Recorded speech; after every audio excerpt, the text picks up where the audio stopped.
So, on our journey to continue looking at resilience, I hope you all tried 3 happy moments. I hope you had a go with it, and I hope you've provided a little bit of feedback on either how this went in your classroom or how this went for you personally in the discussion posts that we provided in this course.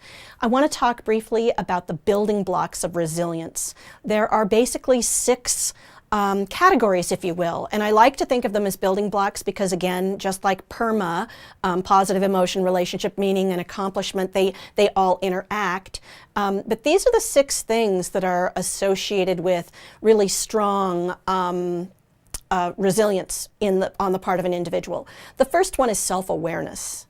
Knowing when things are going well and knowing when things are going badly. Being aware of your own feelings and able to actually give language to your own feelings. Self-awareness is a huge one.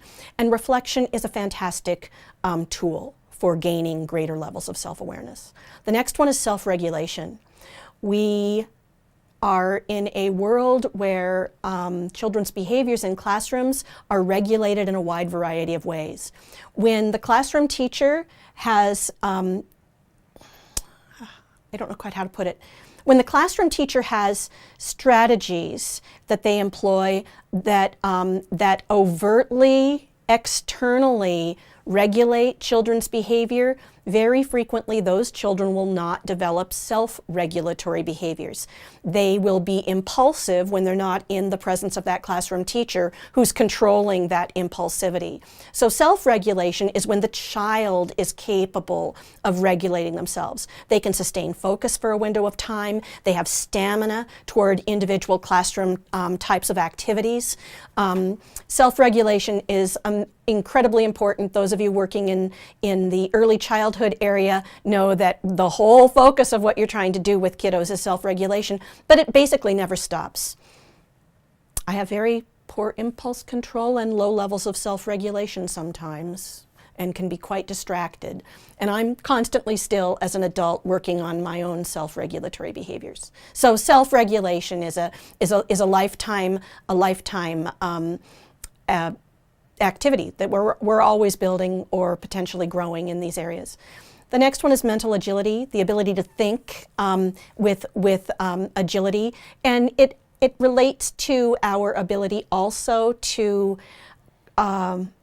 challenge thinking traps, the kinds of thinking traps that could cause us to spin into a state of depression or a state of anxiety or experience some other kind of negative outcome that diminishes our flourishing, that diminishes our ability to thrive.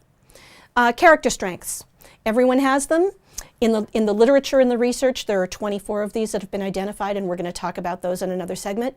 Connection, our relationships with other human beings, our ability to feel like we are connected and we have someone we can count on. That's one of them. And then finally, optimism. We're going to talk just quickly about optimism. And the thing I want you to know is that optimism can be learned. These are my kids. I share this with permission. Which one do you imagine suffers from depression?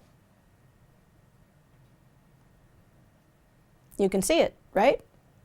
And you might also guess that possibly anxiety, right?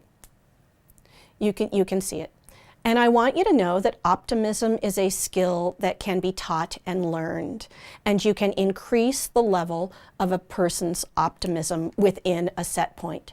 So one of the things the literature is telling us is what we attribute bad things to, the beliefs that we have about bad things actually impacts our levels of optimism. So 2 different ways of approaching this. A pessimistic attribution type, what causes bad things. A pessimistic attribution type is internal. It's inside me. I am broken. I'm the cause, right? It's internal. It's permanent. It will never change. It's always going to be like this, and it's global. It's in all aspects of my life, not just this one thing. That's a pessimistic set of frames, if you will, or attribution means of attributing bad things. On the optimism side, it's external.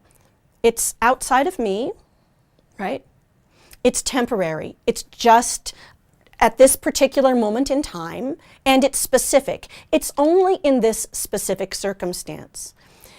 When something is external, temporary, and very specific, we often have strategies that we can employ to overcome our feelings of pessimism and to build more hope and to actually overcome whatever that negative circumstance might be.